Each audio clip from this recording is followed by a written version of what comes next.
nuevamente y espero que todo lo que estemos hablando en estos días esté siendo de provecho para todos. Como siempre, pido que abran sus cámaras, lo que puedan, no tienen alguna limitación. Y hoy nosotros vamos a estar hablando sobre crítica textual de el Nuevo Testamento. Antes de seguir, me gustaría que veamos una pregunta reflexiva, en cierto modo, ya que a mí me gusta ver cómo yo puedo aplicar lo que voy conociendo. Y me gustaría que algunos de ustedes comentasen qué provecho ustedes creen que pueden sacarle a este curso en, prácticamente, ya sea que enseñen o en sus congregaciones o simplemente conversaciones o un conocimiento general, porque siempre se ven en conversaciones que tienen que ver con traducciones bíblicas, versiones de la Biblia. No sé, me gustaría escucharlo y eso al mismo tiempo nos sirve a todos nosotros que trabajamos en el diplomado para también considerar algunas de sus opiniones en eh, en futuras, eh, en futuras clases como esta o en repeticiones de este curso de crítica textual. Los escucho.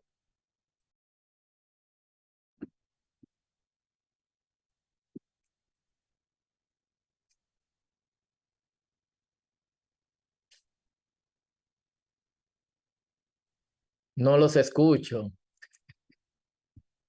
¿Quién se anima? Solo abra su micrófono y listo.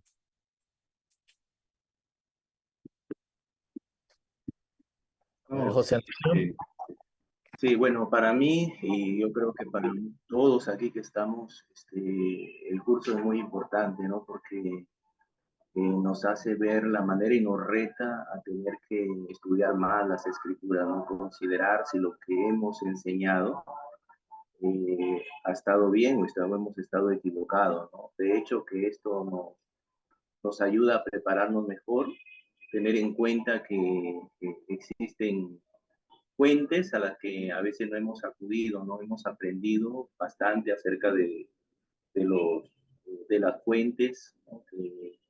Que tratan de, de, hacer que, bueno, la escritura que nosotros conocemos muchas veces hemos tomado una sola fuente, pero sabemos que hay más, ¿no? Y no, a veces no hemos recurrido, ¿no? Y es por eso que esto nos ayuda pues a tener que ser fieles a la palabra de Dios, porque realmente eso nos ayuda para nuestra vida y para la iglesia también, si somos predicadores, ¿no? Si somos personas que tenemos el desafío de tener que enseñar la palabra de Dios. Particularmente yo le he pedido a Dios, ¿no? Señor, ayúdame para que lo que hable venga directamente de ti, ¿no? A través de una buena investigación de la palabra. Amén. Muchísimas gracias, José. Lorena, si puedes abrir tu cámara mientras está. Gracias. Buenos días. Buenos días. Sacarle provecho a esta asignatura es muy importante porque nos ayuda a corregir muchas cosas que hemos tenido como correctas y no han sido así, pues no, pero de una manera con sabiduría, no, para de esta manera también enseñar a las personas que tenemos frente a nosotros y poder servir mejor. Entonces, es muy importante la crítica textual, porque es una responsabilidad llevar el evangelio de una manera, claro, lo más aproximado de los originales, pues, ¿no? Porque hemos estado aprendiendo que los originales no hay, no, los originales no hay, ¿no? Sino que son copias de los originales. Eso. Gracias, Lorena. ¿Alguien más se anima? Sí, profe, Jorge. Definitivamente nos ayuda a poder ahondar con una mayor precisión en el sentido que nos dicen los textos, ¿no? Para poder comprender y transmitir, ya sea enseñando o en la predicación. Obviamente hemos estado, en algunos casos, en algunos puntos, personalmente, ¿no? Un poco, digamos, con una un conocimiento un poco light, entre comillas, ¿no? Pero creo que con esta herramienta, con estas formas ahora que tenemos, vamos a poder ahondar y precisar más en lo que realmente quiso decir el Señor en su palabra, ¿no? Amén. Muchas gracias, Jorge. Lorena creo que levantó la mano nuevamente. Profe, perdón, aquí Katy dice que no puede ver su cámara, esperamos que te mejores de tu gripa, Katy, y está diciendo que con referencia a su pregunta, profe, nos ayuda a enseñar de manera correcta, dice ella. Ah, perfecto. Gracias, Katy, y espero que te mejores. José, Mm, Sí, te veo. qué tal, maestro? Muy buenos días. Muy buenos días. Bueno, yo he sido confrontado con este curso. Había un tiempo que un maestro en un seminario nos contó acerca de la teología, de la demoniología, algo así lo llamaron, y dice que los teólogos se reunieron para empezar a indagar y llegaron a indagar a tal punto que empezaron a preguntarse cuántos demonios pueden caber en un metro cuadrado. Entonces, al escuchar este curso, yo realmente veo que el hombre muchas veces intenta responderse todas las preguntas, pero me veo confrontado porque digo, sí, evidentemente hay preguntas que van a quedar en preguntas, ¿no? Y me hace ver mi fragilidad, mi pequeñez delante de Dios. Y hay cosas que eh, hay cosas de Dios que realmente no llegaré a comprender con mi limitado, con mi limitada lógica, ¿no? Entonces, por eso, o sea, este curso me ha dejado con muchas preguntas, pero lo dejo ahí pensando de que soy pequeño ante Dios, ¿no? Y hay cosas que van a quedarse ahí.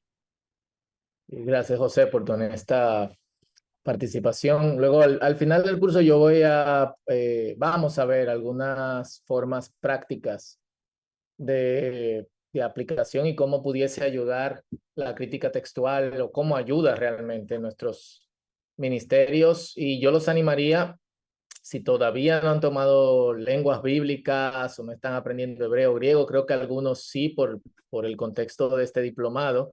Si no lo han hecho, háganlo. Es un instrumento importante al momento de nosotros realmente conocer lo que es la crítica textual. Y aquí, antes de pasar al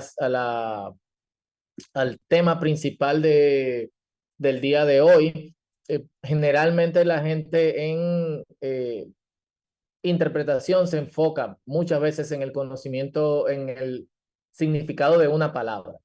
Tal palabra significa tal o tal palabra no significa tal cosa. Y las palabras fuera de su contexto pueden significar cualquier cosa. Y creo que son dos errores que se cometen cuando se hablan de los textos en las lenguas originales. Hay un video que anda por ahí diciendo que ether no significa ayuda, sino que significa realmente refugio, y la persona exporta. Ether es la palabra que aparece en Génesis capítulo 3 para hablar de Eva como ayuda idónea, y la persona pasa todo el video diciendo o tratando de demostrar cómo ether significa no ayuda, sino refugio. Y da un grupo de versículos bíblicos en los que la mayoría significa realmente ayuda, pero que él trata de forzar el significado de refugio, que sí lo tiene en algunas, pero quizá un 5% de todo el texto. La crítica textual nos ayuda a enfocarnos en el significado dentro del contexto. Y esto es importante porque, como ustedes van a ver, especialmente ahora en crítica textual del Nuevo Testamento, el asunto con las palabras es complicado. Y lo segundo que otras personas hacen es contar. Hay otro video de un famoso maestro contando tantas letras y que al contar cierta cantidad de letras, entonces se forma la palabra Torá, y así pasa en todo el Pentateuco, en Éxodo y Génesis, cada 50 letras, en Números cada 49 letras, pero al revés. Y aparte de que es mentira, me pregunto, ¿qué beneficio podemos sacar si contando cada 50 letras encontramos que se forma la palabra Torá? ¿Cómo aporta eso a mi conocimiento bíblico, a mi crecimiento como persona?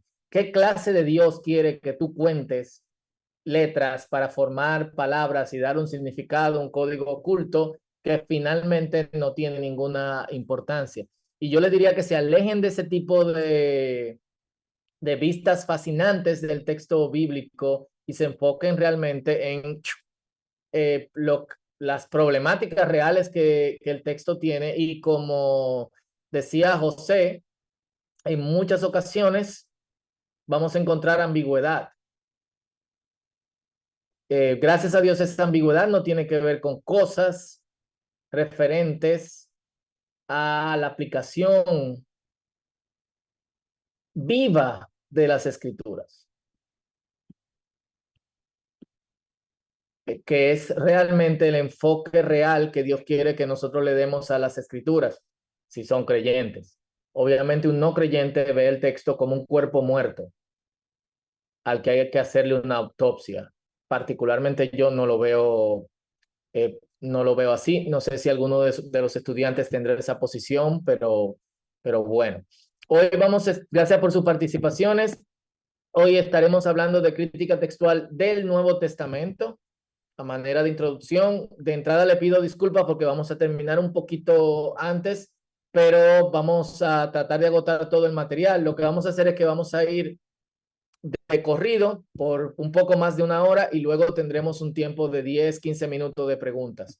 Como siempre, si alguno de ustedes tiene comentarios o preguntas que quiera hacer, solo levanta la mano o la externaliza en el chat y yo voy a estar pendiente. ¿Ok? Así que muchísimas gracias por entender. No sé si todos ven la diapositiva. ¿Sí? El cambio. Perfecto. Sí, profe. Muchas gracias. Hablemos del Nuevo Testamento. El Nuevo Testamento, nosotros tenemos que entender que a pesar de que es un documento mayormente usado por la iglesia cristiana, primero surgió como un documento judío. Todos los primeros cristianos eran judíos. Y al principio tenía una importancia, y ahora también la tiene, tanto para el judaísmo rabínico como para el judaísmo no rabínico. De hecho, hay evidencias dentro del Nuevo Testamento de prácticas que son actuales, pero que no hay documentos históricos que puedan trazar hasta el inicio de estas prácticas. Y el Nuevo Testamento es el primer registro histórico sobre alguno de estos costumbres entre los judíos. Por ejemplo, Jesús es el primer judío registrado en la historia en leer Haftará.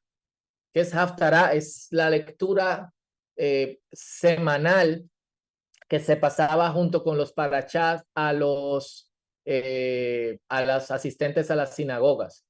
Esta semana conversaba con un hermano que me preguntaba sobre la función que tenía el ayudante en Lucas capítulo 4, creo que versículo 20 o 22, entre el 20 y el 22.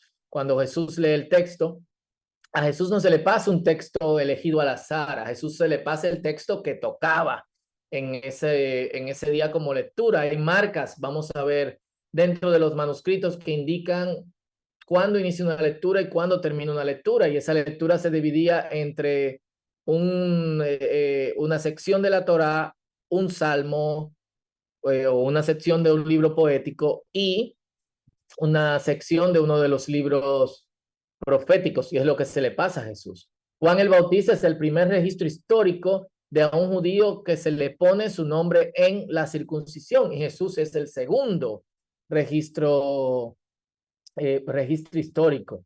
Así que hay una importancia que tiene para los judíos estudiosos, que ellos mismos se lo dirán, del Nuevo Testamento. También para un entendimiento de la continuidad y descontinuidad del judaísmo con el cristianismo y la integración de los judíos y el judaísmo, o los judaísmos, que no había un solo judaísmo en la antigüedad. Y en ese sentido, hay tres formas, o siguiendo en esta misma dirección, hay tres formas de ver el Nuevo Testamento. La primera forma es como un documento histórico,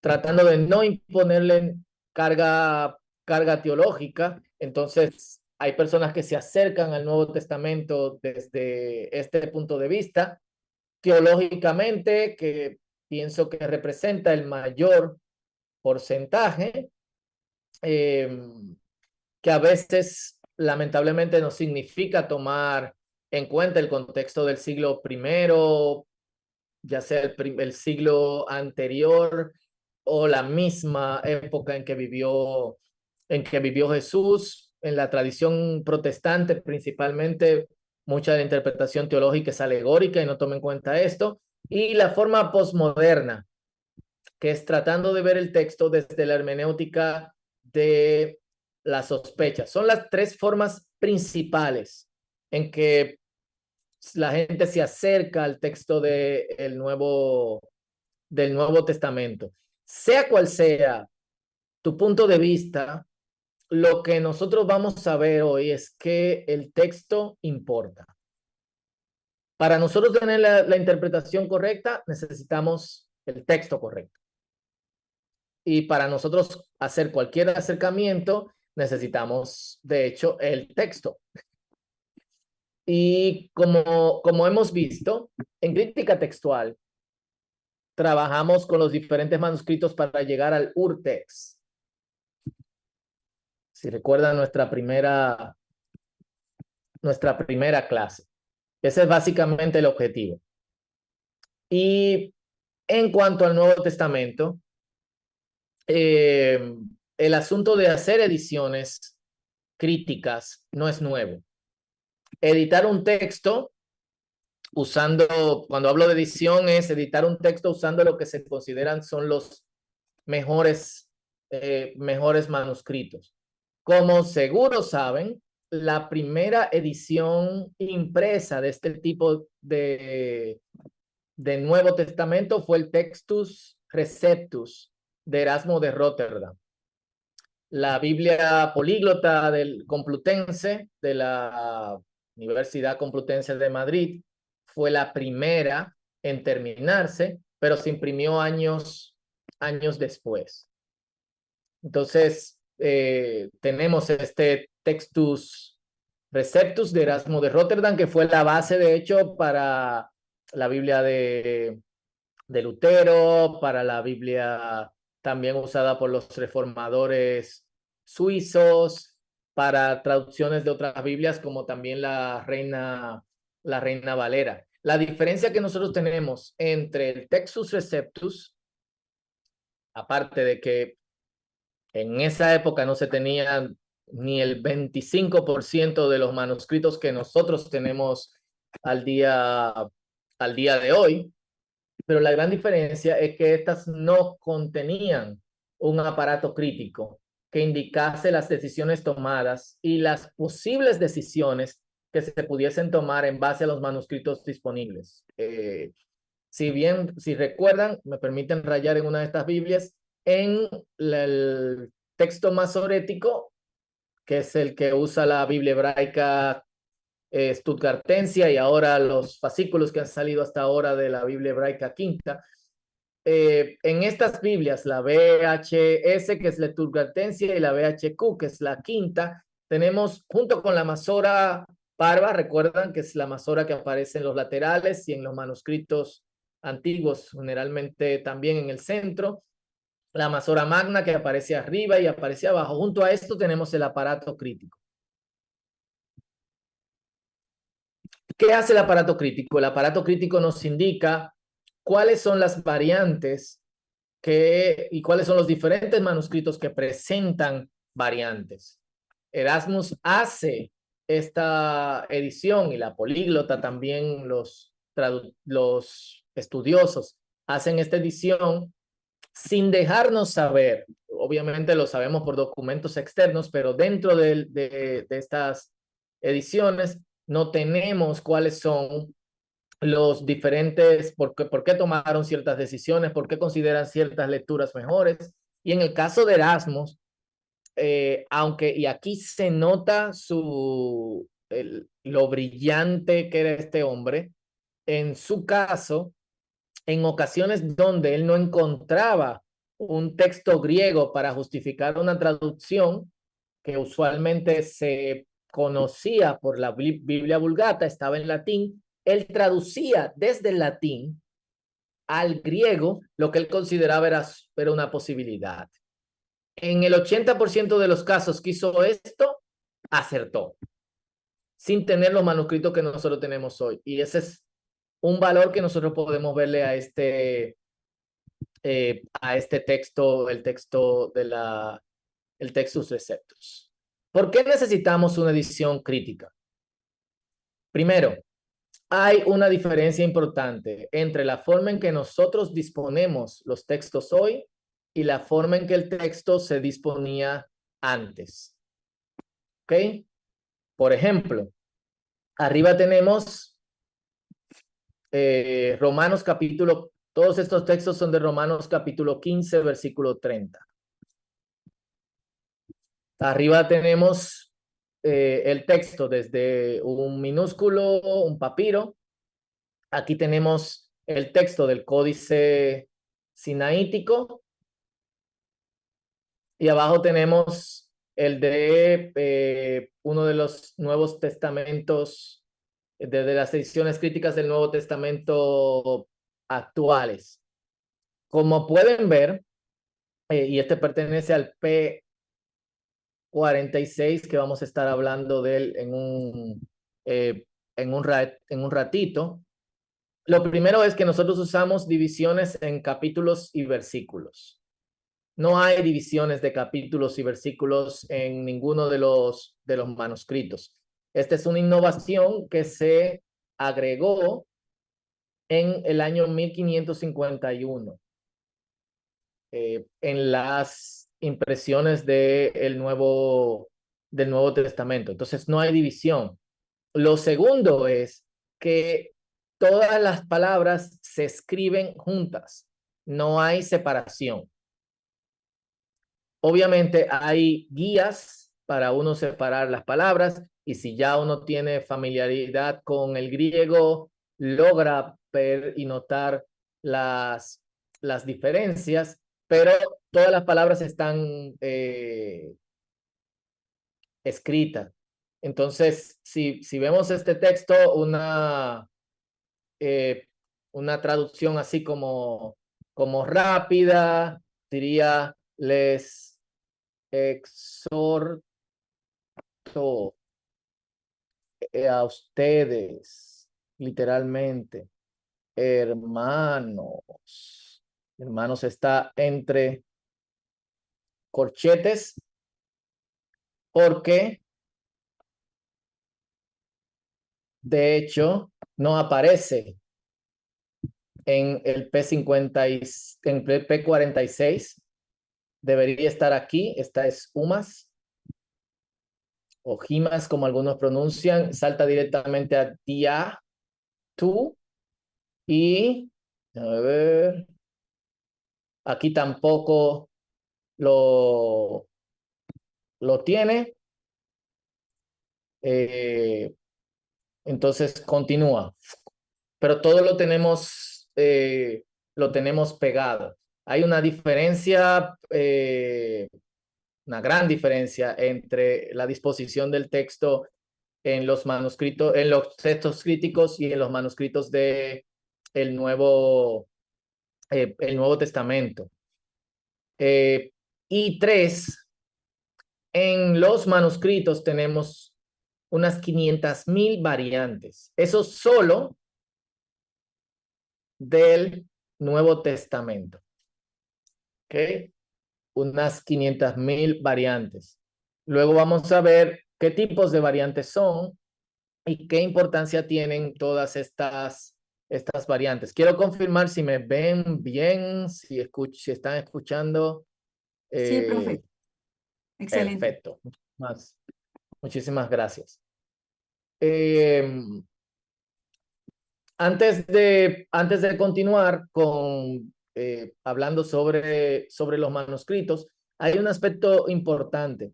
Ya para el siglo II nosotros tenemos el primer testimonio del uso de Nuevo Testamento para designar el cuerpo de textos que la iglesia usaba en común.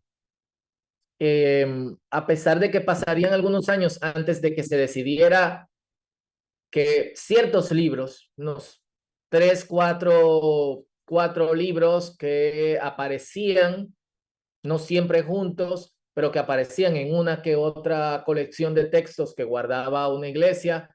En este punto no hay una Biblia personal, que la estoy buscando si tengo algo cerca, no hay una Biblia personal que las personas, que los hermanos puedan tener, los discípulos de Cristo, sino que más bien hay posesión que las congregaciones tienen usualmente en papiro, los de mayores recursos económicos o porque alguien los donaba en pergaminos, que era un material mucho más caro. Pero esta opinión popular de que el texto del Nuevo Testamento lo fijó Constantino y que él es responsable de esto es falsa de toda falsedad. Lo que sí se hizo en el siglo IV fue finalmente ponerse de acuerdo. Ok, estos son todos los libros que vamos a tener en todas las congregaciones y estos definitivamente se van a sacar, sí, pero el cuerpo per se estaba. Nosotros tenemos una división en nuestras Biblias del Nuevo Testamento, tanto en las Biblias ortodoxas como en las Biblias, aunque en algunas usan la división bizantina, pero tanto en las Biblias ortodoxas como católicas como protestantes. Y dividimos el Nuevo Testamento en evangelios, Mateo, Marcos, Lucas, Juan. Históricos, Hecho de los Apóstoles. Luego siguen las epístolas paulinas, Romanos, Primera y Segunda de Corintios, Gálatas, Efesios, Filipenses, Colosenses, Primera y Segunda de Tesalonicenses, Primera y Segunda de Timoteo, Tito, Filemón. Luego las epístolas católicas, que eso simplemente significa universales, Hebreos, Santiago, Primera y Segunda de Pedro, Primera, Segunda, Tercera de Juan, Judas y Apocalipsis. Esta es como la división. Sin embargo, históricamente vemos algunas variaciones en la lista, en el orden del canon. En algunas, básicamente, Hechos de los Apóstoles y las epístolas católicas tienen otra disposición. Por ejemplo, se inserta a Hechos para dividir las epístolas católicas. En alguna aparecen los evangelios, epístolas católicas, Hechos, epístolas paulinas y Apocalipsis. ¿Por qué hacen esto? Si se fijan, Hechos, que es Hecho de los Apóstoles, solamente le da importancia a la iglesia de Jerusalén de los capítulos 1 al capítulo 12.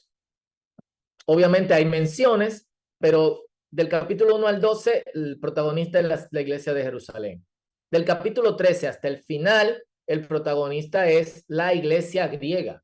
Entonces, más que Hechos de los Apóstoles, es el desarrollo del evangelio hacia el mundo griego. Esa es la realidad si leemos el libro de Hechos. Cómo fluye desde la iglesia de Jerusalén hasta la iglesia griega. Entonces, primero ponen las cartas católicas, Hechos, que conectan con Pedro, Santiago, que eran los líderes de la iglesia, Juan, que eran los líderes de la iglesia en Jerusalén, y luego las epístolas paulinas. ¿Por qué? Porque Hechos termina con Pablo y Apocalipsis. Aparte de la división que nosotros tenemos, esta es la división más popular. en donde en vez de tener las epístolas católicas al principio, primero tenemos las epístolas paulinas, Hechos, epístolas católicas y Apocalipsis. En algunas versiones tenemos el orden del evangelio como Marcos, Mateo, Lucas, Juan, cierto modo un orden cronológico. En algunas tradiciones cambia el orden de las epístolas católicas, primera y segunda de Pedro, Santiago va aquí, luego primera, segunda, tercera de Juan, Judas. De hecho, esta es la división que aparece en algunos de los códices, incluyendo el códice sinaítico.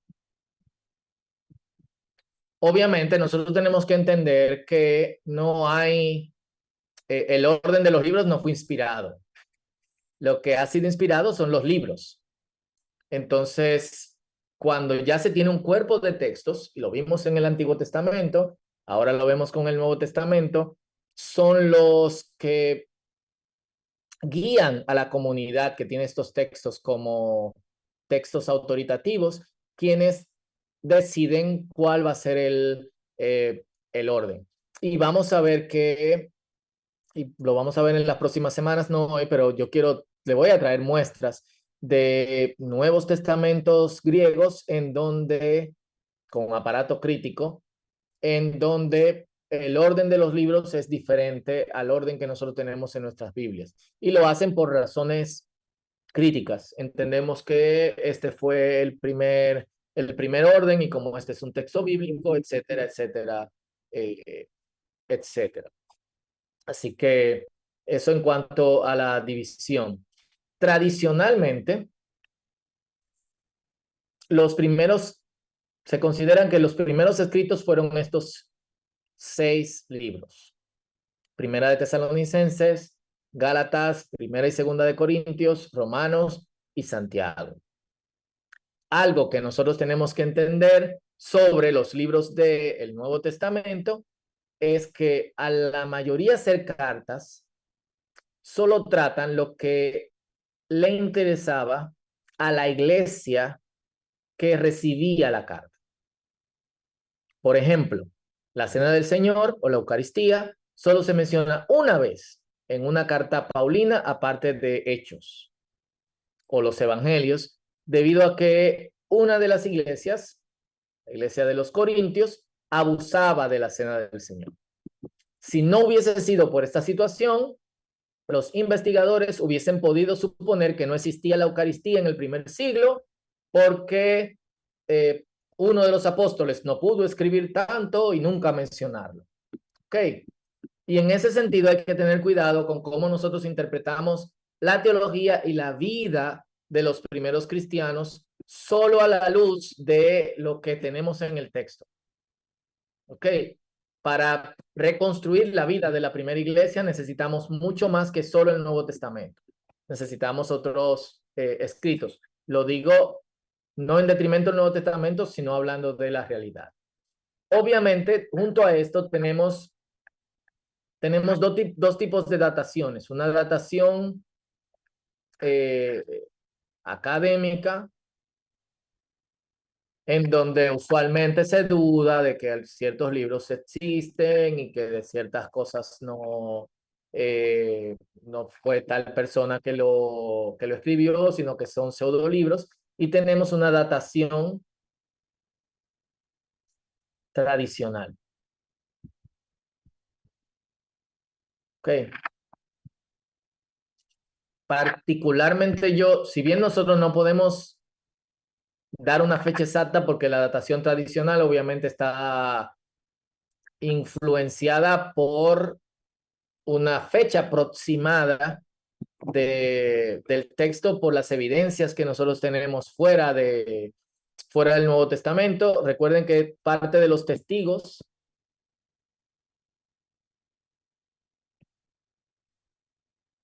si recuerdan, los testigos son los textos que nos ayudan en crítica textual, son extra bíblicos. En el caso del Nuevo Testamento, padres de la iglesia son un buen referente para darnos posibles fechas. Y tradicionalmente, este es el orden cronológico de los libros del Nuevo Testamento y el momento en que se escribieron. Algunos insisten, como vieron anteriormente, esto difiere en cierto modo de, por ejemplo, Marcos no está en estos primeros escritos porque tradicionalmente se cree que Marcos se escribió en el 50, aunque probablemente se haya escrito años después. Pero los estudiosos están de acuerdo que Primera y Segunda de Tesalonicenses, Primera y Segunda de Corintios, Romanos, Gálatas y Santiago se escribieron todos antes del 70.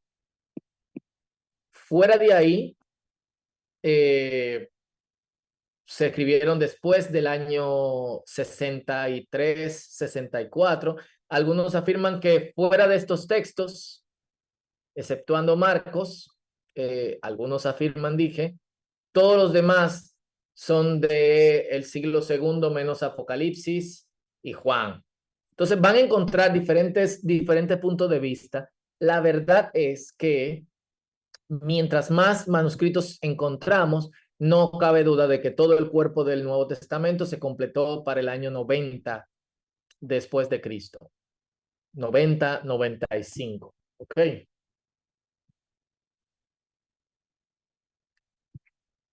Obviamente debo decir las diferentes opiniones, aunque sea superficialmente por el tiempo que tenemos, porque ustedes seguro habrán escuchado de todo en ese sentido.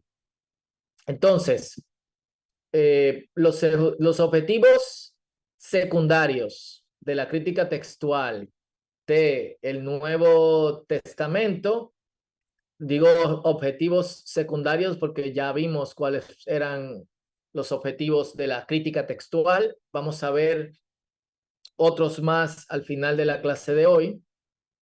Pero los objetivos secundarios de la crítica textual del Nuevo Testamento son estos dos.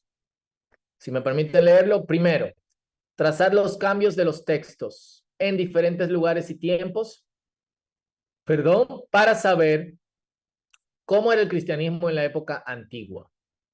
Dos, hacer una distinción entre manuscritos del Nuevo Testamento y manuscritos de otros textos de la iglesia primitiva. Esto obviamente junto con encontrar el urtext. Esto parte del objetivo primario.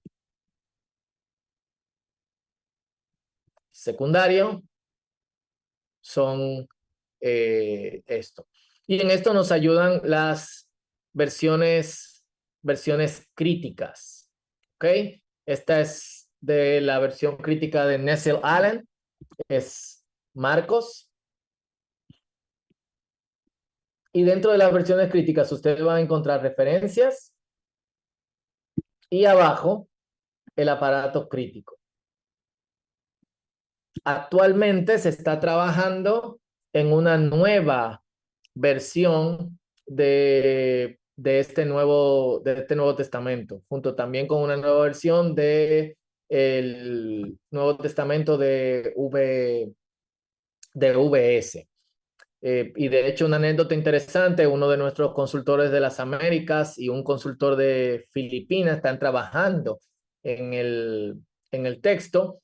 Como muchas veces la influencia, mayor parte de estos comités está formado por un grupo europeo y una representación de cada uno de los demás continentes, muy pequeña, digamos que los europeos representan el 80% y los demás el 20% o menos.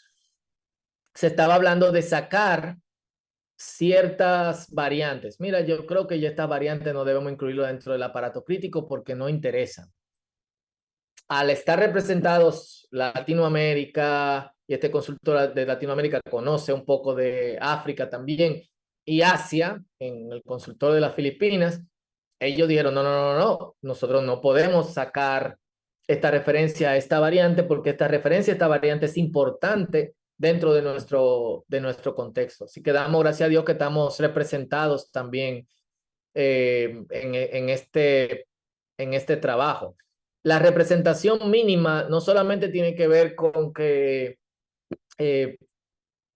es financiada por europeos y hay mayor interés en ese lado del mundo, también tiene que ver con que hay pocos críticos textuales latinos o de continentes que son considerados no desarrollados. No me gusta el término, pero ustedes saben a qué me refiero.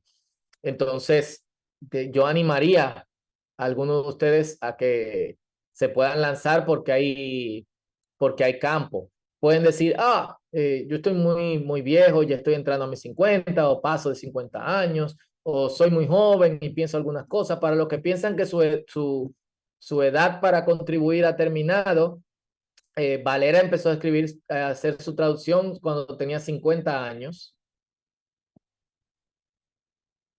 y terminó cuando tenía 70.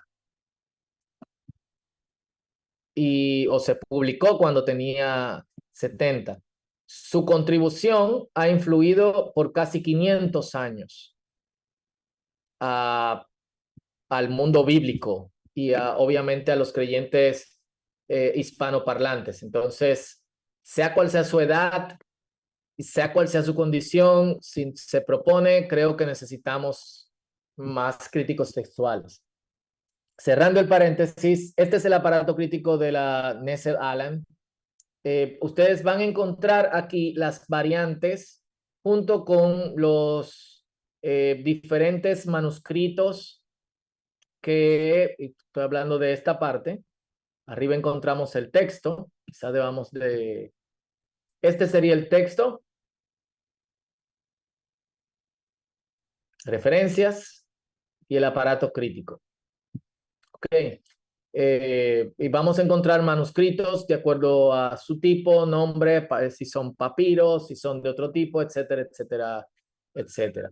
Este es el aparato crítico de la Biblia de Sociedades Bíblicas, UBS 5. Si se dan cuenta, es mucho más pequeño que el de la Nestle-Aland.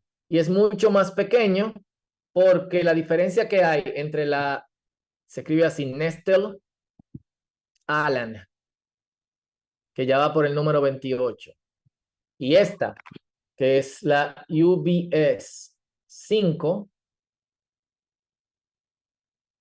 es que la edición griega de Sociedades Bíblicas se usa exclusivamente para, su propósito principal es traducción.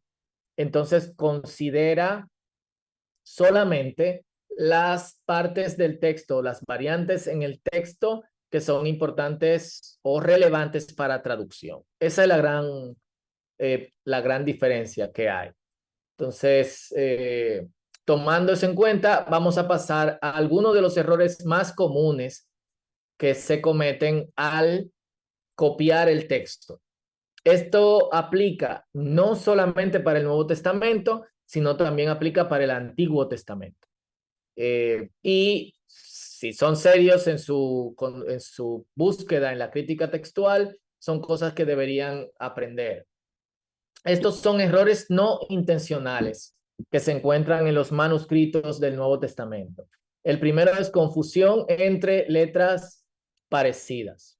Y en este error, se trabaja con el origen y la naturaleza de todo tipo de textos. Esto obviamente en el texto bíblico. Y aquí tenemos un ejemplo, segunda de Pedro 2:13. En algunos manuscritos dice apatáis. En otros manuscritos, que apatáis es decepciones. En otros manuscritos,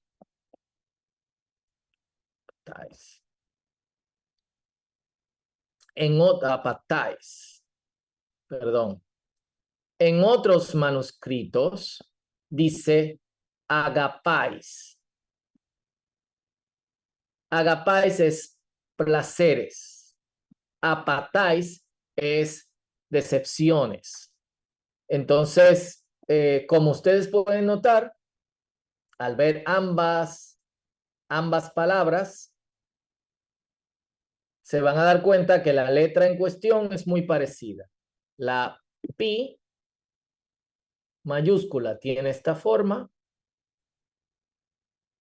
y la gamma tiene esta forma. Entonces podemos especular por qué sucedió este tipo de confusión. Lo más probable haya sido de que en un manuscrito con el tiempo se haya borrado. En el otro se borró un poquito más y finalmente quedó esto. Y la persona que lo copió entonces entendió que era una gamma en vez de una pi. Van a ver si comparan diferentes traducciones de Segunda de Pedro 2:13, que algunas eligen decepciones y otras eligen placeres. La semana que viene vamos a ver cómo se llegan a ciertas conclusiones. Hay errores también, hay otro tipo de errores. Fisión, que es dividir una palabra de manera incorrecta, de modo que una palabra del autógrafo aparece como dos palabras en la copia. La fusión fisión es dividir una palabra, fusión, combina incorrectamente dos palabras. De modo que en la copia, estas dos palabras aparecen como una sola. Por ejemplo, en español diríamos, Pedro trabajó con fusión de protones, que tiene todo sentido. En el siguiente manuscrito, entonces, en vez de decir con fusión, diría, Pedro trabajó con fusión de protones.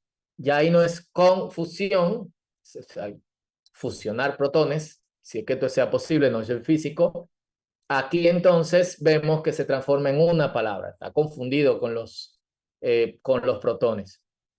Ditografía, que es cuando un escriba accidentalmente repite una letra, palabra o frase. Por ejemplo, en el Códice Vaticano, en Hechos capítulo 19, versículo 34, tiene la frase, grande es Artemis de los Efesios, 2 veces. Aquí la tienen. Una, y luego repite la frase nuevamente. ¿Cómo pudo pasar esto? Estaba copiando, alguien lo distrajo, la esposa le pudo decir, mira la sopa. Y volvió o estaba preocupado. Esto es ditografía. Dito por 2. Dito. ¿Ok? Así que cuando su esposo escriba, no le diga, por favor, que está lista la sopa. Deje que escriba. Su esposa también. Está también la parablepsis. La parablepsis significa mirar a un lado.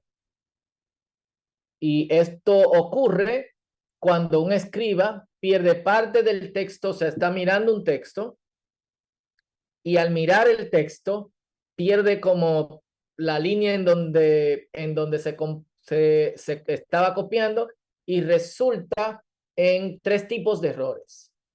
Apografía, homoearton y homoeoteleuton. Son todas palabras complicadas. En apografía se remueve accidentalmente una frase, palabra o letra, cuando aparecen 2 veces una cerca de otra. Entonces, digamos que dice, Pedro habló de la fe. Insistió que la fe, entonces accidentalmente la persona, como dice 2 veces fe, elimina una de las fe. ¿Ok? En el Homo Eoarton hay dos líneas que inician con la misma letra y el escriba salta accidentalmente una de las líneas. Esto es un error que sucede también en el códice Leningrado, que salta una línea y se ve que el escriba borra. Sucede también en el Nuevo Testamento. Siguiendo con el ejemplo de Pedro habló, puede ser que una línea diga Pedro habló, tararala, la siguiente dice Pedro entonces se, y al confundirse en qué Pedro estaba, entonces quita la frase de arriba o salta la frase de abajo. Tercero, el homoeoteleuton. Dos líneas que terminan, sería lo inverso del homoeoarton. Dos líneas terminan en la misma palabra y la persona salta accidentalmente una de las líneas. Por eso, y vamos, este tipo de errores es mucho más común en la copia del Nuevo Testamento que en la copia del Antiguo Testamento. ¿Por qué? Como ustedes se fijaron, en la Masora Finalis que se encuentra al final de cada libro del Antiguo Testamento, de la Biblia hebrea, contiene cuántas letras tiene y cuál es la letra que está en el medio. Cuántas palabras tiene y cuál es la palabra que se encuentra en el medio. La palabra que se encuentra en el medio es tanto y se encuentra al contar 578 palabras, por ejemplo. Mucho más, obviamente, aunque esto puede suceder en libros pequeños como Jonás o Ruth. Entonces, el escriba tenía un punto de referencia cuando copiaba el texto. Sin embargo, esta práctica no se usaba al copiar el Nuevo Testamento. Entonces, en crítica del textual del Nuevo Testamento, nosotros tenemos una complicación que no ocurre con el Antiguo Testamento. En primer lugar, no tenemos una guía, una masora finalis. Y en segundo lugar, al inicio, algunos de estos textos se consideraban autoritativos, pero no sagrados. Y al no considerarse sagrados, entonces había ciertas, digamos, cierta libertad al copiar un texto y no se seguía con tanto cuidado, especialmente porque los que copiaban no eran escribas profesionales. No sé si tienen alguna pregunta hasta ahora. Me gustaría abrirlo y así pausar un poquito.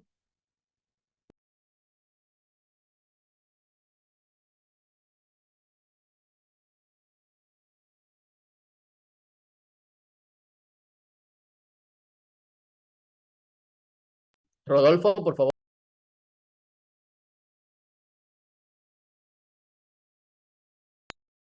Ok. Rodolfo tenía la mano levantada, si puede decirnos que Sí, ¿me escucha, profe? sí. De estos códices, profe, del Sinaítico, del Vaticano, que son testigos del Nuevo Testamento, el Alejandrino también, ¿verdad? Incluido ahí. ¿Cuál de ellos es el que se considera más antiguo? Ok. Vamos a hablar de eso justo en unos minutos.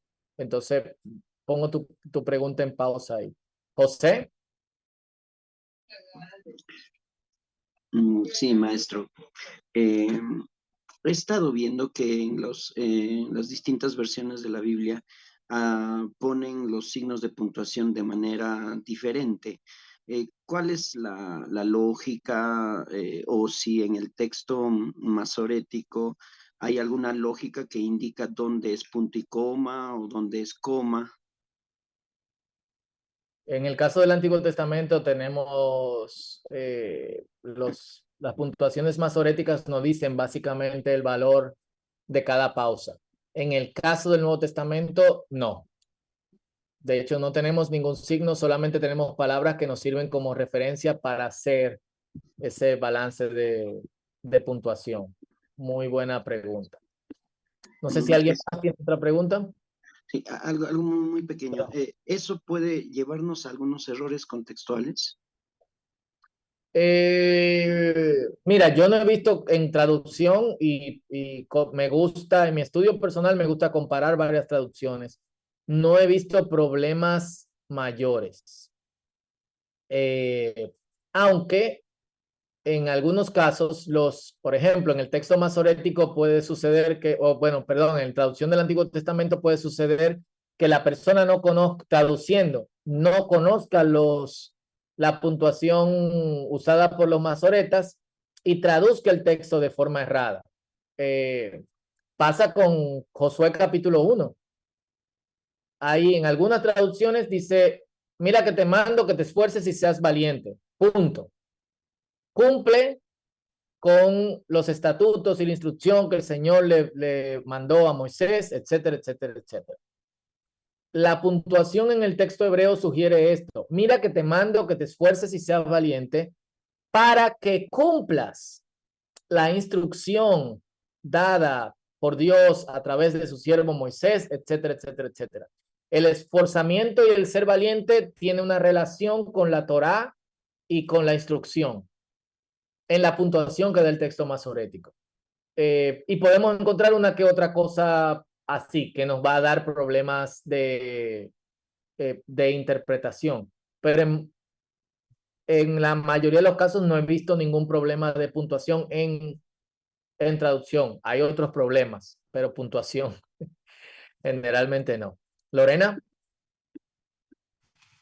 Maestro, disculpe, ¿cómo reconocer que conocen por medio de la crítica textual que estos errores no fueron intencionales? Muy buena pregunta. No es tan complicado. Son errores no significativos. Al no ser errores significativos, es decir, no tratar de manipular el texto, en muchos casos, por ejemplo, el hecho de que falte la palabra Pedro no hace daño al significado del texto porque ya Pedro aparece en el contexto. ¿Me entiendes? Al aparecer Pedro en el contexto, repetir Pedro es redundante. Entonces, sabemos que es un cambio no intencional porque no afecta el significado del texto ni siquiera al mínimo al ver el contexto.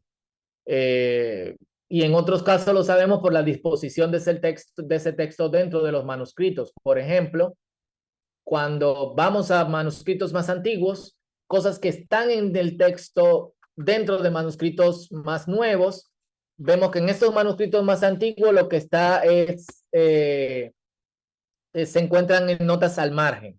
Al encontrarse en notas al margen, vemos que son más anotaciones de la persona que tenía el manuscrito y no un intento de hacer un inserto en el texto. De cualquier manera, como van a ver en esta clase y en la siguiente, esas cosas no afectan nuestra teología para nada.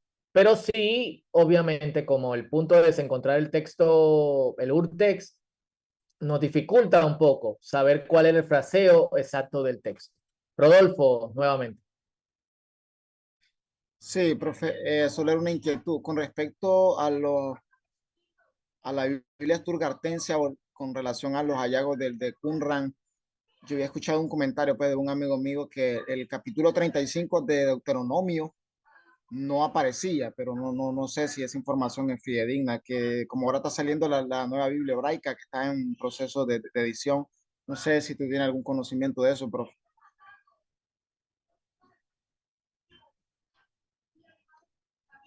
¿Puedes repetir la pregunta, por favor?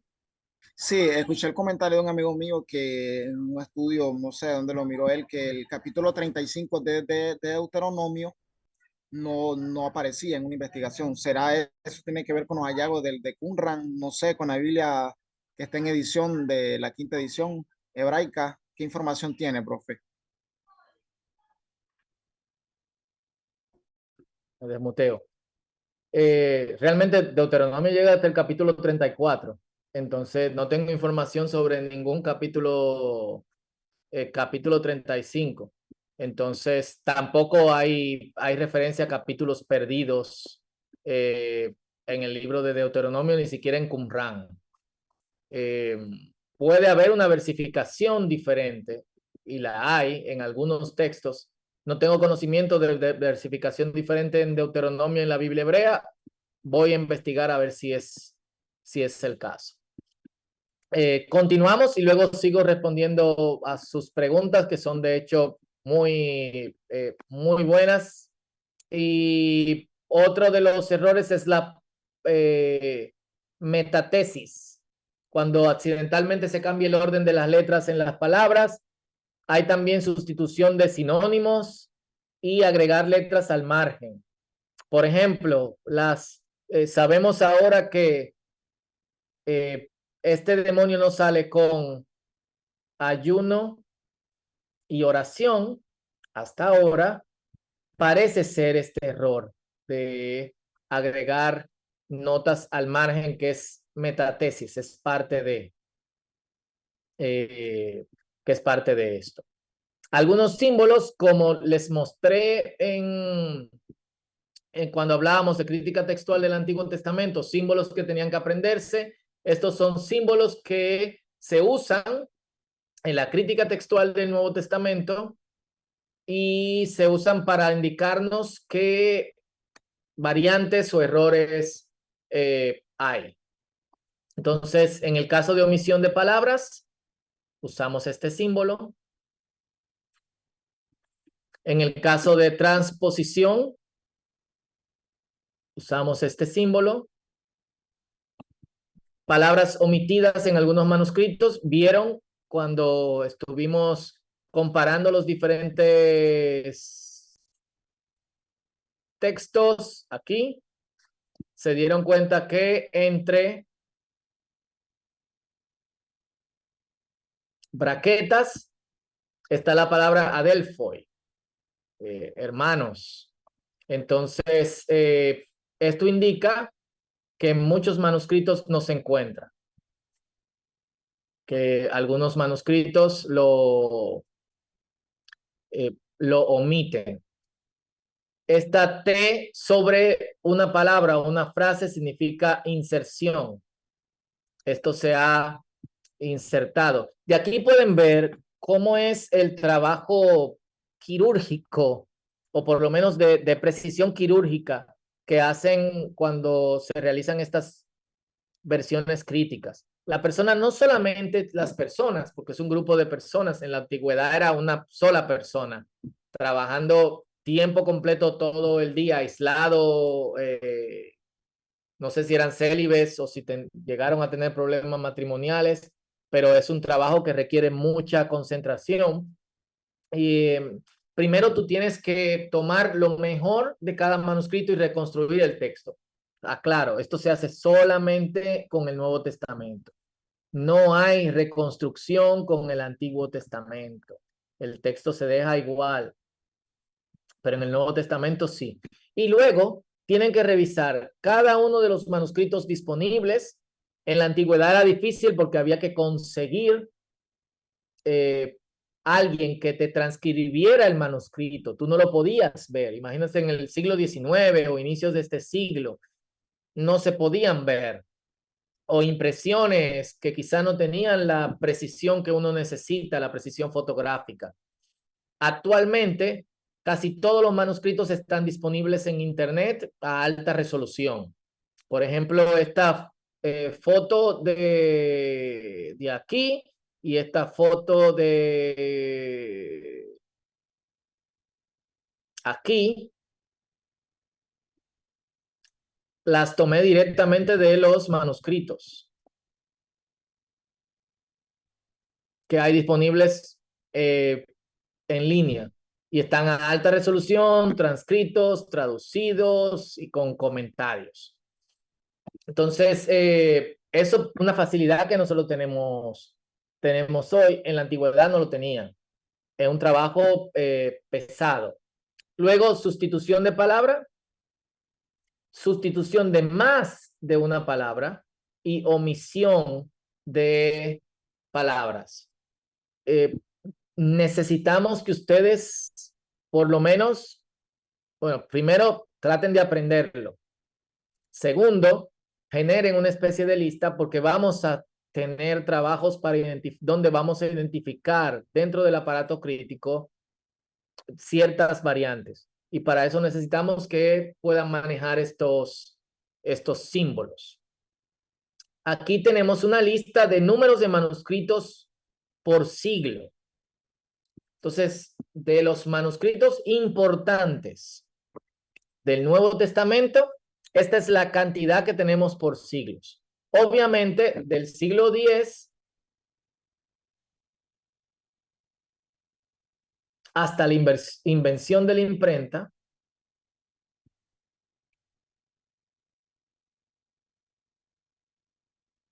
tenemos muchísimos manuscritos más. El asunto está en que esos manuscritos son considerados de menor importancia para la crítica textual por la cantidad de tiempo. Acuérdense que consideramos varias cosas. La distancia que hay entre el manuscrito y el autógrafo. El texto, la fecha en que nosotros creemos que se escribió el texto.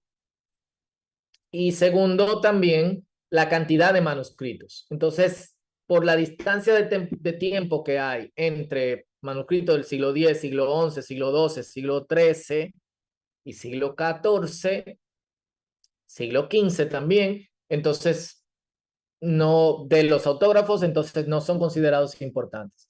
En el siglo II, del siglo II tenemos 3 manuscritos. Siglo III, 51 manuscritos. Siglo IV, 48 manuscritos. Siglo V, 64. Siglo VI fue bien prolífico, 84. Siglo VII, 54. Esto es solo Nuevo Testamento. ¿Ok? Siglo VIII, 31. Siglo IX, 61 manuscritos. ¿Ok? Se lo dejo en limpio por si alguno quiere tomar una foto. Igual esto está en el campus virtual. Los manuscritos son clasificados en 4 tipos. Primero, papiros. Papiros son obviamente los que se escribían sobre el material llamado papiro. Y tienden a ser de los documentos del Nuevo Testamento, los más antiguos son papiros. Porque el papiro era altamente usado en el Imperio Romano por su precio. Lamentablemente, no todos los papiros del Nuevo Testamento sobrevivieron y los que tenemos a mano sobrevivieron porque fueron preservados en un clima extremadamente seco. Los manuscritos que tenemos del siglo II son papiros. Hay un posible manuscrito de Marcos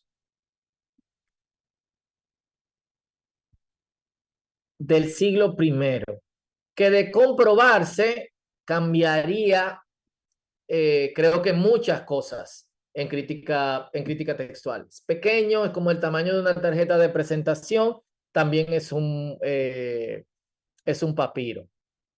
Y al menos que un manuscrito diga la fecha en que se escribió, se sabe la fecha a través del estudio de la paleografía y de la tinta. El tipo, cuando se habla de paleografía, es el tipo de escritura. Sabemos dónde se escribieron algunos manuscritos por el tipo de escritura que caracterizaba cierta región. Y esto pasa con el Nuevo Testamento y pasa también con el Antiguo Testamento. Los papiros tienen un valor extraordinario porque nos dan la evidencia más temprana que nos ayuda a crear una historia de la transmisión del texto. Pero al mismo tiempo, trabajar con papiros puede ser frustrante porque están fraccionados o en algunos bien peleados, como decimos aquí en República Dominicana, bien dañados. Los papiros que tienen la fecha más temprana, más tardía, o más temprana, perdón, son P52 y P104. P, ya ustedes van a saber que cuando se hable de un manuscrito y se le ponga la letra P delante, perdón, es por papiro. ¿Ok? Entonces, primero, papiro. La segunda son mayúsculos. Y los mayúsculos obviamente se refiere a manuscritos escritos solamente con letras mayúsculas. Si volvemos a la imagen que le mostré al principio, se van a dar cuenta que este es un mayúsculo. Todas las letras están escritas en griego en mayúsculo. Y es de hecho un pergamino.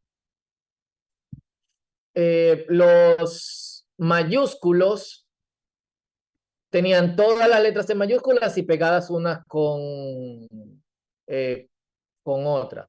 La gran diferencia entre papiros y mayúsculos es que los mayúsculos están escritos la mayoría en pergaminos. ¿Ok? Y muchos de los mayúsculos contienen secciones completas del Nuevo Testamento. Algunos tienen casi todo el Nuevo Testamento. El mayúsculo más antiguo es del siglo III. Luego siguen los minúsculos. Todos los minúsculos son del siglo IX en adelante. ¿Ok? Entonces, y es porque a partir de este tiempo se mueven a otro tipo de escritura. Muchos de los, bueno, hay algunos anteriores al siglo IX, pero la mayoría son de esa época y algunos son escritos en papel junto también con papiro o pergamino. Y lo último que tenemos como evidencia son leccionarios. Leccionarios eran libros de oración o libros de liturgia que contienen secciones del Nuevo Testamento en orden litúrgico. Entonces, en vez de presentar el texto en orden normal, evangelios, histórico, cartas paulinas, cartas universales, apocalipsis, lo tienen en el orden en que el año litúrgico, los años litúrgicos interactúan. Estos son los manuscritos que tienen mayor valor hasta ahora. El P52 es el extracto más antiguo de un evangelio canónico. Este es el primer documento que cronológicamente concierne a la figura de Jesús de Nazaret. La parte delantera del pergamino contiene los versículos del evangelio de Juan 18, 31 al 33. Y la parte de atrás, el reverso, contiene los versículos 37 al 38. Este pergamino es del año 125 después de Cristo. Perdón, no es pergamino, este papiro, de hecho. Entonces es el papiro 52. ¿Ok? El segundo importante es el Chester Beatty. Chester Beatty conserva 30 hojas fragmentadas que consiste en dos secciones del Evangelio de Mateo, partes del Evangelio de Lucas, partes del Evangelio de Juan. Hechos de los Apóstoles tiene los capítulos 4 al capítulo 17. El orden de los evangelios sigue la tradición occidental, que es Mateo, Juan, Lucas, Marcos. Y se fechan para aproximadamente el año 250, 255 después de Cristo. El P46 que le mostré al principio es parte de esta colección, Chester Beatty, y tiene las epístolas paulinas. El P46 está fechado en el año 200 después de Cristo. Conserva Romanos, creo que del capítulo 5 al 6 y capítulos 8 al 15, y tiene Hebreos, Efesios, Gálatas, Filipenses, Colosenses, Primera de Corintios, Segunda de Corintios, Primera de Tesalonicenses, aunque Primera de Tesalonicenses solamente tiene los primeros 2 capítulos y el capítulo 5. Importante, vieron que dije cartas paulinas y mencioné Hebreos. En la tradición de los manuscritos, Hebreos pertenece a Pablo. Ok, ahí no hay discusión para ellos. Posiblemente Pablo no escribió Hebreos, corresponde más a nuestros últimos 2, 3 siglos, pero no a esa época. Siempre se conservaba dentro del corpus paulino, Chester Beatty. Algunas hojas se han deteriorado, como ustedes pueden ver. Esto es parte de las características de este material. En muchos casos lo que sucedía era que los manuscritos estaban bien conservados, pero cuando salían a la luz se empezaban a deteriorar y al principio no eran bien cuidados. Los que trabajaban los manuscritos fumaban sobre ellos, cortaban partes para estudiarlas. Algunos eran parte de una colección familiar y cuando pasaban del padre al hijo, el hijo no le prestaba mucha atención. Luego el nieto le prestaba mucha atención, pero el bisnieto no, y así sucesivamente. Los siguientes son los papiros Bodmer, que son un grupo de papiros que se descubrieron en Egipto en el año 1952. O salieron a la luz. A veces decimos descubrieron como si hubiesen estado bajo tierra. Pero lo que sucedía en muchos casos era que una persona lo tenía y nunca lo dijo. Estos papiros en particular, más bien serían papiros Bodmer, contienen el texto del Evangelio de Juan y son del 198 al 200 después de Cristo. Una fecha bien temprana. Es del tipo de letras llamado alejandrino y es el testimonio más antiguo del Evangelio de Juan. Es a causa de estos papiros que se omite o se pone entre corchete en algunas Biblias el pasaje del movimiento, los versículos del movimiento del agua en Juan capítulo 5. Han visto que algunas Biblias no contienen un ángel bajaba y movían las aguas, y el pasaje de la mujer sorprendida en adulterio. Entonces no se encontraba en este papiro, que es el más antiguo de Juan. El Códice Vaticano, que es uno de los más antiguos manuscritos conservados de toda la Biblia, es anterior al Códice Sinaítico, probablemente copiado en el siglo IV.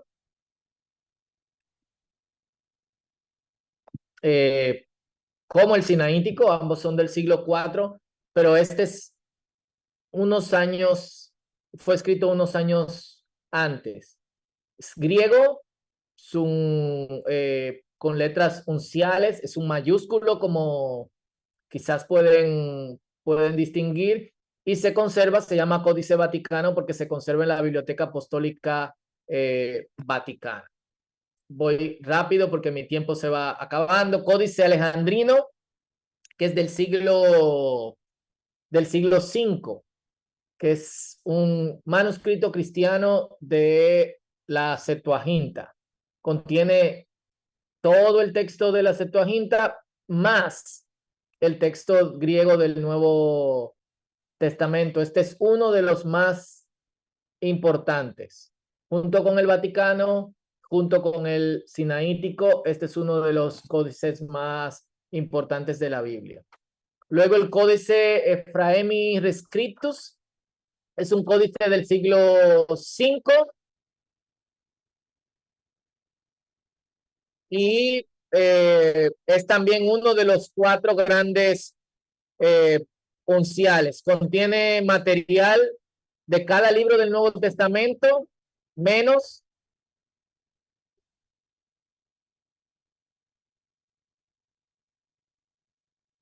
Segunda de Tesalonicenses y Segunda de Juan. Se sabe que fueron excluidos a propósito.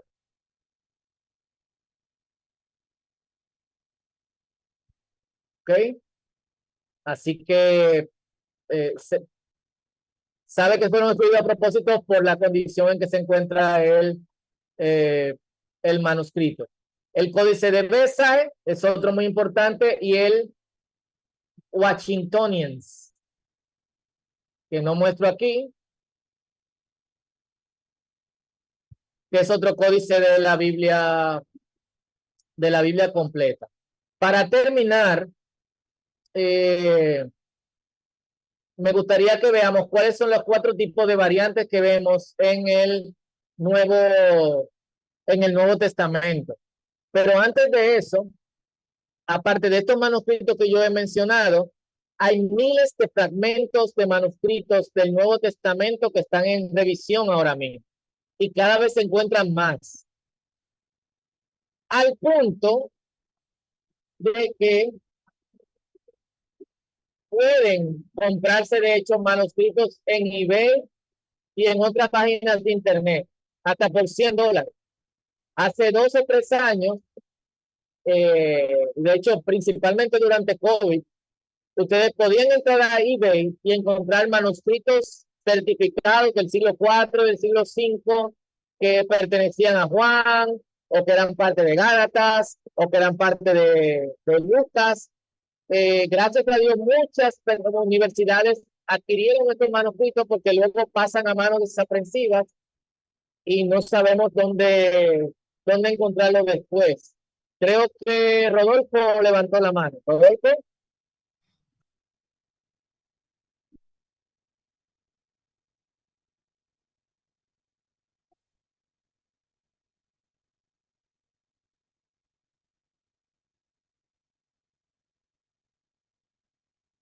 Rodolfo, no te escucho. Ahora sí, profe, ¿me escucha? Ahora sí.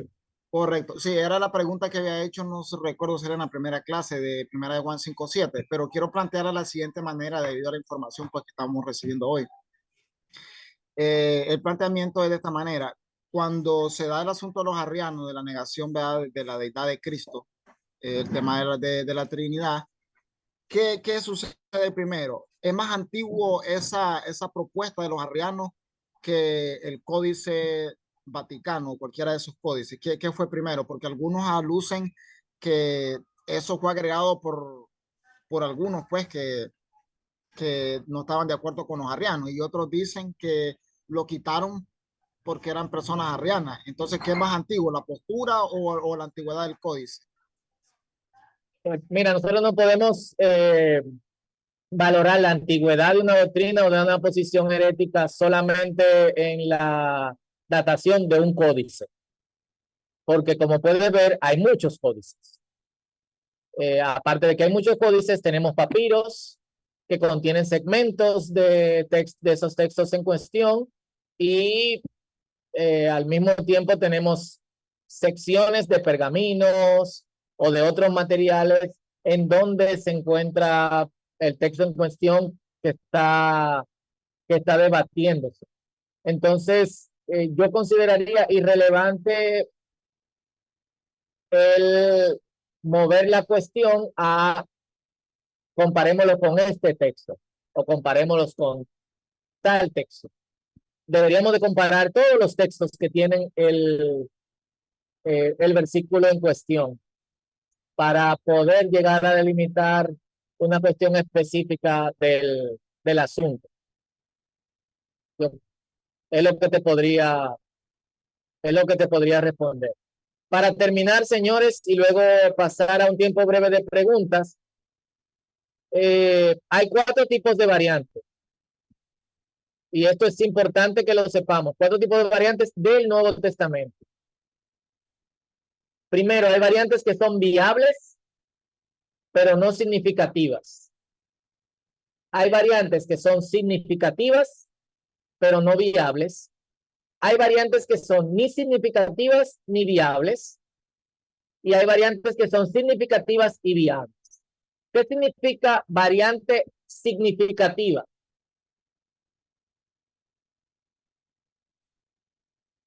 Que cambia el significado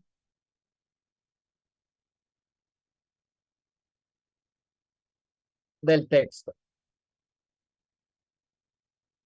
¿Ok? ¿Y qué significa viable? Que tiene, que potencialmente contiene el fraseo del autor. ¿Ok? Entonces, en este sentido, vamos a encontrar variantes que son viables, pero que es decir, tienen un fraseo diferente, pero no cambian el significado del texto. Vamos a ver variantes que cambian el significado del texto, pero no tienen suficiente pedigrí. O sea, aquí tenemos que agregarlo, no suficiente pedigrí también en ocasiones. Hay variantes que no son ni significativas ni viables, esto es que no son importantes, y hay variantes que son significativas y viables. Y ahí es problemático el asunto.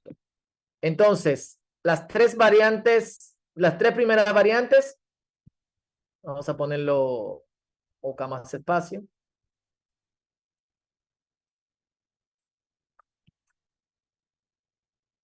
Las 3 primeras variantes no son importantes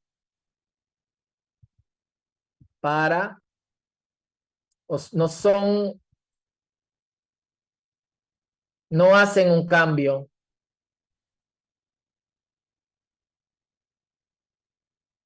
importante en el sentido del texto. O no se consideran como importantes. Ahora, cuando son significativas y viables, son realmente críticas. Las 3 primeras representan el 99% de las variables. La última, solo un 1%. Y dijimos al principio que había 500,000 variantes. Eso significa que obviamente aquí están agrupadas todas las variantes que aparecen, no solo, si reducimos, darían unas 12,000, 15,000 variantes. Entonces, las variantes que son significativas y viables son muy, muy, muy pocas. Para ponerle en palabras de Bart Ehrman, que es un crítico textual, de hecho, el crítico textual más importante del Nuevo Testamento vivo, y que también es ateo, remarco. Él dice, las variantes que aparecen entre los manuscritos del Nuevo Testamento no afectan ninguna de las doctrinas básicas del cristianismo. Y él es una persona crítica del cristianismo, de hecho, pero es honesto cuando se trata de su profesión. Aquí está a la altura de su profesión, no interfiere con lo que hace de profesión. Y aquí debe de llamarnos la atención, mucha gente hablando de crítica textual aprovecha para dar declaraciones teológicas, como yo di al principio. Y aquí tenemos que tener cuidado porque no deberíamos involucrarnos involucrarnos en este tipo de conversaciones en donde el crítico textual hace una aseveración una aseveración teológica. Así que cuidadito ahí. Veamos algunos ejemplos de variables. Variantes que son viables, pero no significativas. Hay un cambio en el orden de las palabras. Entonces aquí vamos a ver que Juan ama a María. Esto es un ejemplo, ¿ok? Entonces, en otro manuscrito vamos a encontrar Juan ama a María. En otro manuscrito vamos a encontrar a Juan ama a la María. En otro, el Juan ama a María. En otro, el Juan ama a la María. En otro, María o a María, en acusativo, Juan ama. A la María o a la María, Juan ama. En otros, María, a María, perdón, acusativo, el Juan ama. A la María, el Juan ama. Todos dicen lo mismo, ¿sí o no? Pero hay diferencias en el orden de las palabras. Hay variantes que son significativas, pero no viables. Por ejemplo, esto es cuando se cambia, cae alguna letra de la palabra o se confunde la letra de una palabra entre un manuscrito y otro. Aquí dice, detrás de mí viene un hombre. Pero en el Códice L del siglo VIII dice, detrás de mí viene Aer. Entonces, como vieron, cae una de las letras por equivocación y entonces cambia el significado del texto. Es significativo, pero no es viable porque en otros, primero, no cambia el orden de las palabras y en otros manuscritos encontramos que apoyan esta lectura. Está el caso de Primera de Tesalonicenses capítulo 2 versículo 7 que dice, aunque pudimos imponer nuestro peso como apóstoles de Cristo, en vez de eso vinimos como niños pequeños. Algunos manuscritos, en vez de decir niños pequeños, que es nepioi, dicen epioi, que significa gentiles, o vinimos con cuidado, con bondad entre ustedes. Otro manuscrito dice hippoi, como caballos. Entonces ya sabemos que ahí no es ni significativo ni viable. Es imposible que haya dicho como caballos. Y esos son algunos ejemplos. La próxima semana le traigo más ejemplos porque, como le dije, necesito terminar hoy un poquito antes. Reglas básicas de crítica textual y arranco a partir de aquí la próxima semana, así que voy a pasar rápido por aquí. Primero, solo una lectura es original, aunque hayan variantes.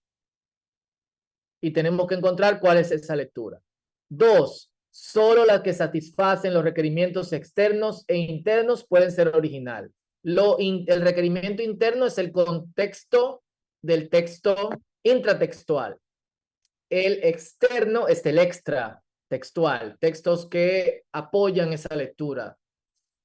La crítica del texto siempre debe iniciar desde la evidencia de la traducción escritorial y luego se pasa al criterio interno. Entonces pasamos con la tradición y luego vamos al contexto. El criterio interno, y por eso se pasa desde la traducción, no puede ser la única base para una decisión. Las decisiones deben tomarse pasaje por pasaje y estos son las dos reglas principales. La lectura más difícil es la más original, o probablemente la más original. La lectura más corta es con mayor probabilidad la original. Concluimos aquí hoy. El Nuevo Testamento más que el Antiguo Testamento, yo sé que suele ser un tema delicado, pero vamos a ver algunas cositas que en cierto modo nos van a ayudar a ver cómo la crítica textual balancea en vez de desbalancear. Abro el tiempo para preguntas. Hay algunas aquí en el chat. Dice José Romero, ¿cómo deciden los teólogos para usar la coma o el punto final o punto y coma? Creo que la respondimos. Rosendo Gutiérrez, ¿cuál es el papel de la Septuaginta en crítica textual? Lo respondimos la semana pasada, así que por favor refiérete al video en el campus o al material. Rodolfo Mendoza pregunta de qué libro se saca la cita. Rodolfo, tú preguntas de la cita del libro del ateo que mencionó el crítico. Se llama Miss Quoting Jesus. Bueno, Está traducido al español, pero yo no sé el nombre en español. Bueno, profe, no sé si me da lugar también a una pregunta para aprovechar Claro que abrí el micrófono y... Ah, sí, ese es el libro. Sí. Sí, lo voy a copiar para... está en español. Está en español. Bueno. Lo que no recuerdo cómo se llama, puedo investigar. Bueno, con respecto a lo último que usted decía, siempre una pregunta anterior que tenía, pues fue satisfactoria, pero se me amplía más, pues las últimas dos reglas, la parte evidencia externa que mencionaba y la evidencia interna. Con respecto entonces a 1 Juan 5:7, ¿cómo queda ya la conclusión debido a estas dos evidencias, la externa y la interna? Bueno, según la evidencia interna y la evidencia externa, lo que se llama la coma juanina no aparece en los manuscritos más antiguos. Está bien. Entonces, porque primero es la más corta.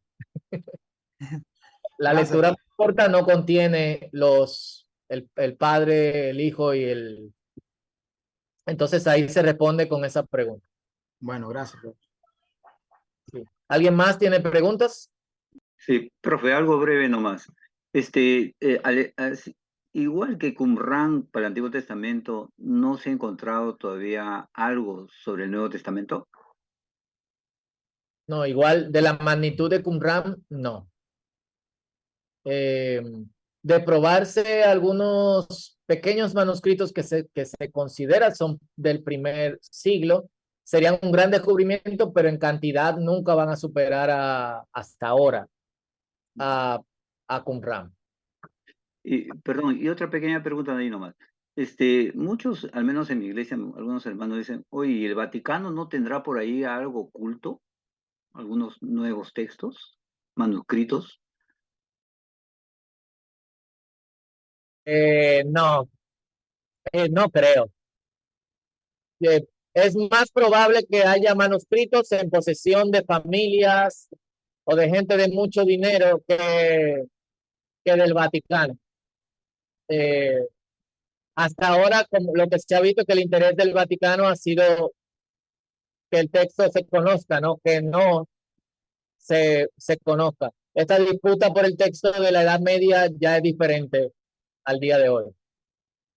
¿Alguien más tiene preguntas o comentarios, desacuerdos, dudas por las que podamos orar?